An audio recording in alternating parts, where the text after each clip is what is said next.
In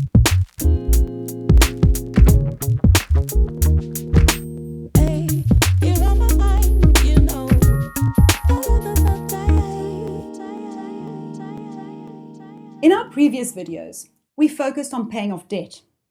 But be careful of focusing only on paying off debt and not starting to invest. Often we find that people get caught in a cycle of using windfalls, like a tax rebate or bonus, to settle credit. But then they just start spending again. And the next time they receive extra cash, it once again goes to funding last year's spending. If you keep doing this, you will never create wealth. So how do you decide when to focus on debt and when to invest? Your net worth is a great calculation to track your financial progress. This is your assets less your liability. So in other words, what you own versus what you owe. Your net worth improves by either reducing debt or increasing investments. So you need to look after both sides of that equation. Before you focus on accelerating your debt repayments, first build up an emergency fund. We spoke about this in earlier videos, but if you do not have some cash put aside to fund unexpected expenses, then you will end up putting them on your credit card. Start at least with 15,000 Rand in your emergency fund before you start paying off debt. When you get extra cash, allocate a percentage to your emergency fund.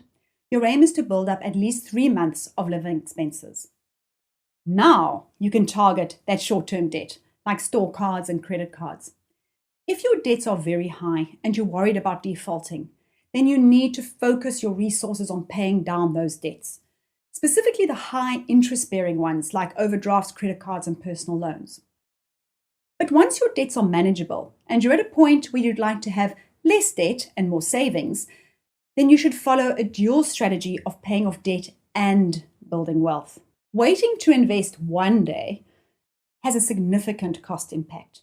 The longer you invest for, the more you benefit from the power of compounding. We don't always understand how powerful this is, so let me illustrate. If you are getting a 10% return on your investment, your money doubles every 7.2 years. That means 100,000 Rand grows to 200,000 Rand. Then 200 doubles to 400. And 400 doubles to 800, and that 800 becomes 1.6 million. That means those last 7 years become worth 800,000 Rand.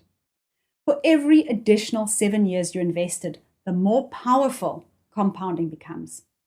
And the converse is equally true.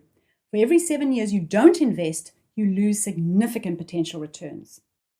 That's why it's important to have an investment plan as well as a debt repayment plan. Make sure you're putting money away for your future, especially retirement. A mistake some business owners make is to rely solely on selling their business one day as their retirement fund. Life happens, and there's no guarantee that you're going to be able to sell your business. You need to diversify your risk and have other investments. You can invest up to 27.5% of your income before tax into a retirement annuity, which is a great tax saving, and it really helps me manage my tax bill. But also consider investing in a tax-free investment account. This protects the growth of your investments from taxes, but it gives you more flexibility than your RA. Ideally, you want to have a combination of both of these. Even if times are tough, try at least to put away 250 Rand a month in a tax-free investment account so that you know you're growing money for the future. When it comes to paying off your mortgage, aim to pay an additional 10% each month. So if your repayment is 10,000 Rand a month, make it 11,000 Rand a month. You'll pay off your home 4 years earlier, but more importantly, it protects you from interest rate increases, as you can absorb several rate increases before you reach the amount you are already repaying.